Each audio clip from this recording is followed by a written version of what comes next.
बिस्मिल्लाहिर्रहमानिर्रहीम। हम दोनों मियाँ बीवी बे औलाद थे और तनहा ज़िंदगी गुजार रहे थे। ज़िंदगी का गुजर बसर के लिए मेरे शौहर रिक्शा चलाते थे। एक रात मेरे शौहर काम से वापस आए तो देखा कि रिक्शे में कोई सवारी अपना सामान भूल गई है। जैसे ही वो बैग हम दोनों मियाँ बीवी ने उठाकर देखा तो हमारे पैरों तले से ज़मीन निकल गई, क्योंकि इस बैग के अंदर तो एक दुनिया में इंसान का आसरा और सहारा औलाद को कहा गया है। और कहते हैं शादी के बाद एक घर और औरत तभी मुकम्मल होती है जब वो माँ बनती है। एक घर भी तभी घर कहलाता है जब इसमें कलकारियाँ गूंजती हैं। मगर इसके बावजूद दुनिया में ऐसे बहुत से जोड़े हैं जो बे औलाद हैं और अपनी ज़िंदगी में आने वाली इस कमी को इम्तिहान या कुदरत की तरफ से आजमाइश समझकर किसी न किसी तरह बर्दाश्त कर ही रहे हैं। मैं भी ऐसे ही बे औलाद जोड़ों में से एक थी। आए मैं आज आपको अपनी कहानी सुनाती हूँ, जिसे सुनकर आपको यकीन हो जाएगा कि मौजज़े आज भी होते हैं। मेरा नाम साइमा बतूल है। मेरे ताल्लुक़ फ्रूट आबाद शहर से है। दूसरी बहुत सी लड़कियों की तरह जब मैंने जवानी की दहलीज पर कदम रखा तो मैंने भी अपनी आंखों में शादी के सपने सजाने शुरू कर दिए। ख़ास तौर पर तब जब हर बात पर अम्मा ये कहती अगले घर जाकर करना, तब आहिस्ता आहिस्ता मेरी आंखों ने और ज़हन ने अगले घर के सुपने बुनने शुरू कर दिए। कभी कभी तो अपनी इन सोचों पर खुद ही मैं हंस देती थी। मगर खैर वक्त गुजर रहा था और अम्मा अब्बा मेरे लिए रिश्ते देख रहे थे और फिर आखिरकार इन्हें जाहिद के घर वाले और जाहिद पसंद आ गए। मैं ये बताती चलूँ, मेरा ताल्लुक़ इंतहाई मतवस्त घराने से था, तो ज़ाहिर है रिश्ते भी ऐसे ही ख़ानदानों से आने थे। जाहिद की फैमिली बहुत ही मुख्तसर थी। वालिद का इंतकाल हो चुका था, बूढ़ी माँ थी और एक शादीशुदा बहन थी, और रोज़गार के लिए ज़ाहिद रिक्शा चलाते थे। अम्मा अब्बा को ये रिश्ता नहायत मुनासिब लगा और यूँ मैं ब्याह कर जाहिद के आंगन में चली आई। शादीशुदा ज़िंदगी में चैन ही चैन था, जिस पर मैं अल्लाह ताला का लाखों बार शुक्र अदा करती थी।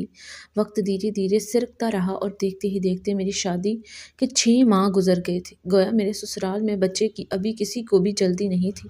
मेरी सास या मेरे शोहर कोई भी बच्चे का जिक्र नहीं करता था, मगर फिर भी शादी के बाद एक उम्मीद सी लग जाती है माँ बनने की। मुझे भी ये उम्मीद थी, मगर अभी फिक्र नहीं थी। लेकिन जैसे जैसे वक्त गुजरता जा रहा था, इर्द गिर्द के मिलने जुलने वाले तरह तरह की बातें करके जहन में 100 तरह की परेशानियां और वसवसे डाल रहे थे। इसी तरह उम्मीद की किरण थामे हुए आखिरकार 1 साल भी गुजर गया और मुझे थोड़ी सी तशवीश होने लगी। मैंने अपने शोहर जाहिद से इस बारे में मशवरा किया, हमें डॉक्टर से चेकअप करवाना चाहिए, क्योंकि अक्सर देखने सुनने वालों का ये कहना था जिन शादीशुदा जोड़ों को शादी के फ़ौरन बाद बच्चे की उम्मीद हो जाती है, इन्हीं को बच्चे होते हैं, और जिनको शादी के फ़ौरन बाद उम्मीद नहीं होती वो तो बे औलाद ही रह जाते हैं।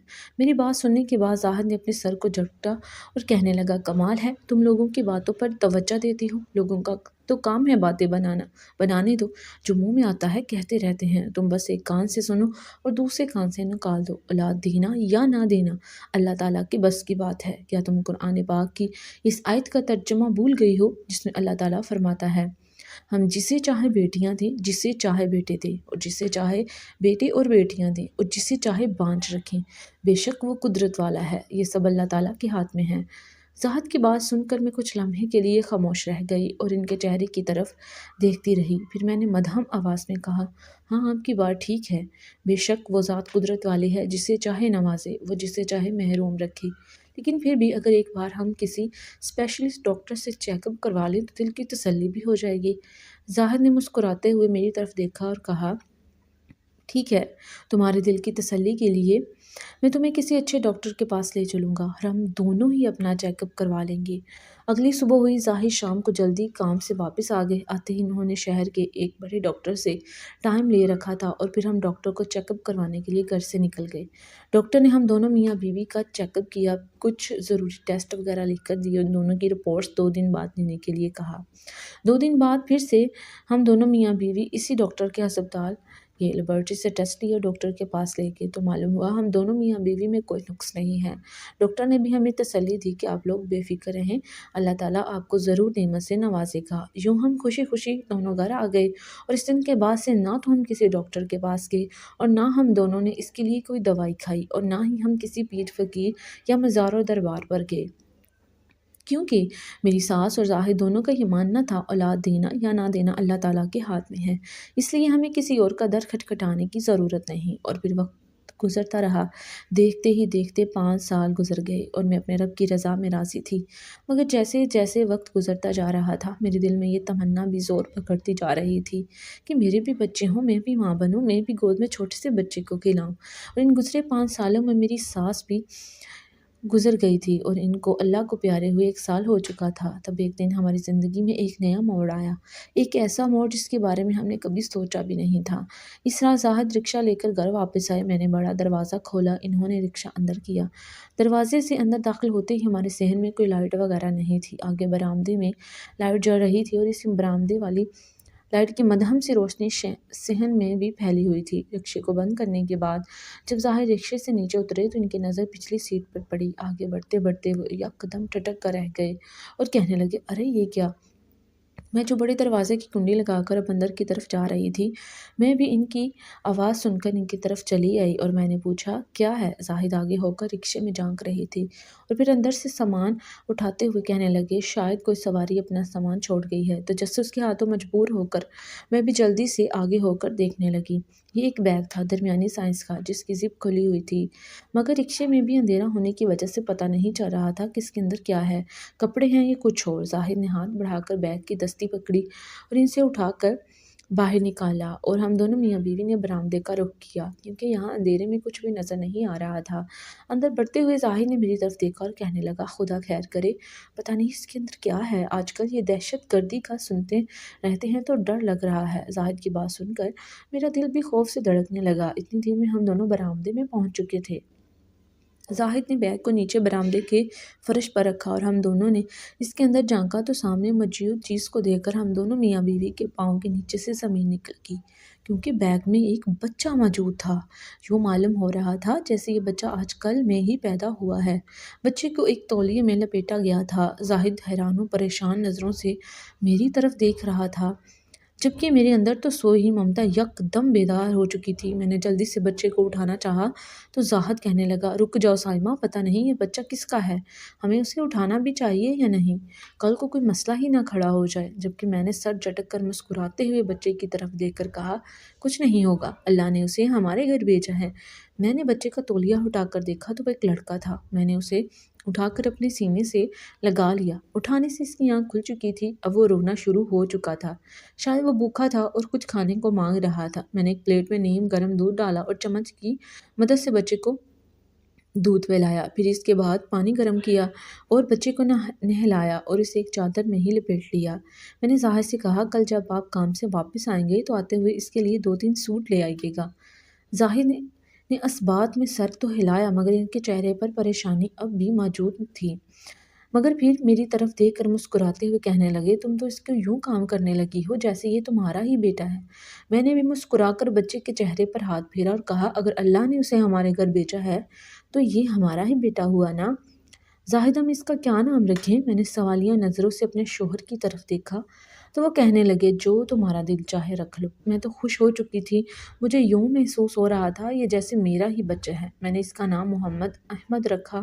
اگلے دن رات کو واپس آتے ہی زاہد اس کے لیے کپڑے بھی لے آئے۔ ہم نے محمد احمد کو اپنا بیٹا سمجھ کر پالنا شروع کر دیا۔ ارد گرد ملنے جلنے والے اور محلے والے کو ہم نے یہی بتایا تھا کہ ہم نے محمد احمد کو اڈاپٹ کیا ہے۔ وقت گزرتا رہا، محمد احمد بڑا ہو رہا تھا، وہ بڑا ذہین اور خوبصورت بچہ تھا۔ ہم نے اپنی بساط کے مطابق اسے تعلیم بھی دلوائی مگر وہ سرکاری اسکولوں میں ہی پڑھ رہا تھا۔ محمد احمد کے آ جانے سے ہماری زندگی میں موجود جو خلا تھا وہ پر ہو چکا تھا۔ مجھے اب کسی چیز کی خواہش باقی نہیں تھی۔ مجھے کبھی محسوس نہیں ہوا تھا کہ محمد احمد کو میں نے پیدا نہیں کیا۔ یوں ہی دیکھتے دیکھتے 18 سال گزر گئے۔ محمد احمد اس وقت ایف اے کا طالب علم تھا جب ہماری زندگی میں ایک اور موڑ آیا۔ ایک موڑ ہماری زندگی میں تب آیا جب ہمیں محمد احمد ملا تھا، اس نے بھی ہماری زندگی بدل دی تھی، اور یہ دوسرا موڑ ہماری زندگی میں تب آیا جب محمد احمد ایف اے کا طالب علم تھا۔ رات کا وقت تھا، دروازے پر دستک ہوئی۔ احمد نے جا کر دروازہ کھولا تو باہر کوئی عورت تھی، وہ بہت سوبر سی عورت تھی۔ احمد اسے اپنے ساتھ اندر لے آیا اور پھر مجھے آواز دے کر کہا، اماں کوئی آنٹی آئی ہیں، وہ آپ سے ملنا چاہتی ہیں۔ میں نے آگے بڑھ کر سلام کیا اور حیرت سے ان کے چہرے کی طرف دیکھتے ہوئے پوچھا، میں نے آپ کو پہچانا نہیں؟ تو وہ مسکراتے ہوئے کہنے لگی، पहचाने की भी कैसे, हम कभी मिले नहीं। इतनी देर में अहमद अंदर से 2 कुर्सियाँ उठा कर लाया। हम दोनों वहीं सहन में बैठ गए। वो औरत अहमद की तरफ इश्तियाक नज़रों से देख रही थी। अहमद बरामदे में रखी चारपाई पर बैठकर पढ़ने लगा। वो औरत मुझसे बातें करते करते बार बार अहमद की तरफ देखने लगती। फिर वो मुझसे पूछने लगी, ये आपका बेटा है? मैंने इस बात में सर हिला दिया। कहने लगी, क्या नाम है इसका? मैंने कहा, इसका नाम अहमद है।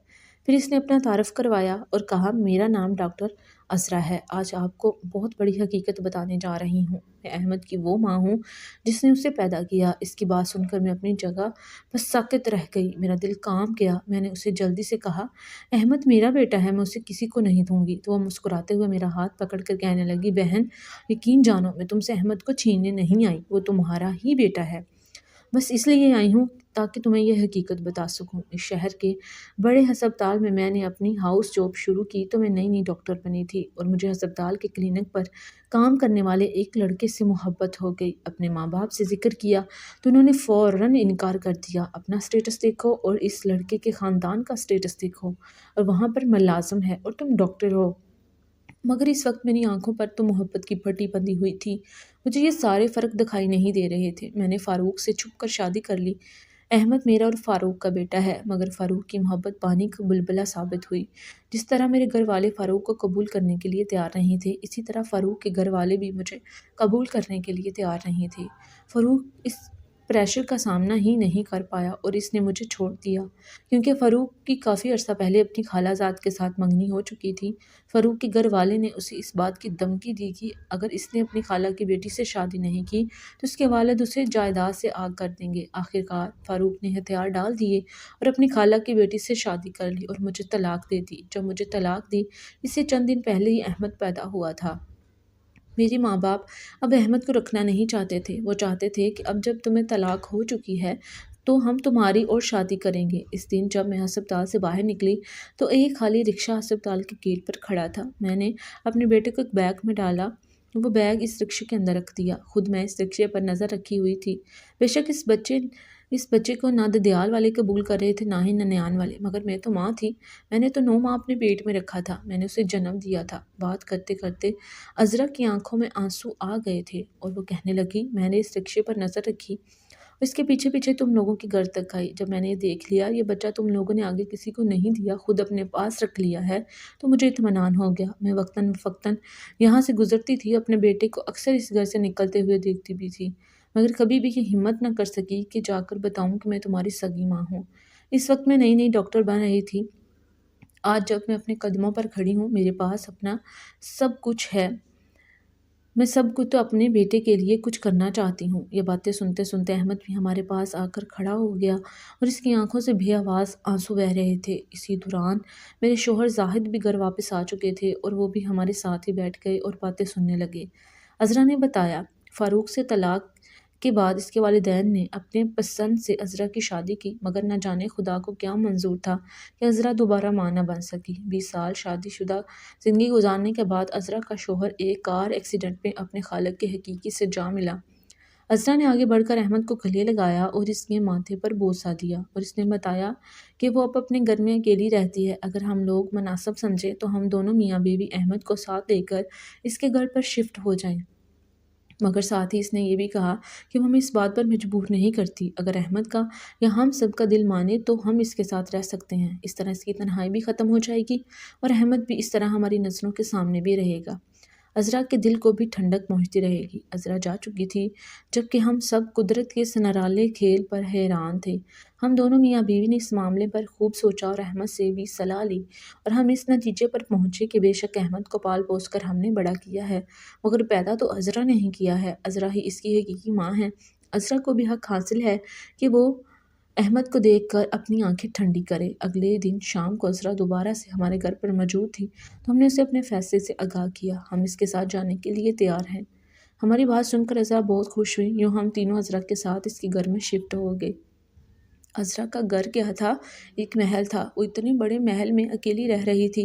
اب ہم چاروں ایک خاندان کی طرح اکٹھے رہتے تھے۔ عذرا شہر کے سب سے بڑے ہسپتال میں ڈاکٹر تھی۔ عذرا کے بے حد اصرار پر زاہد نے رکشہ چلانا بھی چھوڑ دیا تھا۔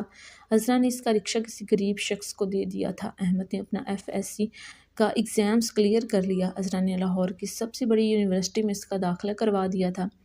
احمد کی یونیورسٹی کی تعلیم ابھی جاری ہے۔ وہ یونیورسٹی میں پڑھنے کے لیے چلا جاتا ہے اور عذرا ہسپتال چلی جاتی ہے۔ اس محل نما گھر میں اور میرے شوہر سارا دن اکیلے ہی رہتے ہیں۔ شام کو عذرا واپس آ جاتی ہے۔ ہم سب مل کر جل کر کھانا کھاتے ہیں۔ جب کبھی احمد یونیورسٹی سے چھٹیوں پر گھر آیا تو اکثر ایک بات کا ذکر کرتے ہوئے ہنستا ہے کہ میں دنیا کا خوش قسمت ترین انسان ہوں۔ مجھے 2 ماں کا پیار ملا اور ہم دونوں مائیں اپنے بیٹے کے چہرے پر پھیلی اس خوشی کو دیکھ کر پروردگار کے اس کی دائمی خوشیوں کی دعا مانگتی ہیں۔ آج بھی جب میں کبھی تنہا بیٹھتی ہوں تو اپنی زندگی کے آنے والے اس حیرت انگیز موڑ کے بارے میں سوچتی ہوں جس نے ہم دونوں میاں بیوی کی زندگی کا رخ ہی بدل دیا۔ آج ہم دونوں میاں بیوی اور ہمارا بیٹا وہ زندگی جی رہے ہیں جس کا ہم نے کبھی تصور بھی نہیں کیا تھا، اور شاید یہ میرے پروردگار نے میرے اس صبر کا پھل مجھے دیا ہے جو میں نے اس کی رضا میں راضی رہ کر کیا تھا۔ ناظرین، مزید اس طرح کی سبق آموز کہانی اور واقعات سننے کے لیے ہماری ویڈیوز کو لائک کریں، شیئر کریں اور چینل کو سبسکرائب کرنا مت بھولیے گا۔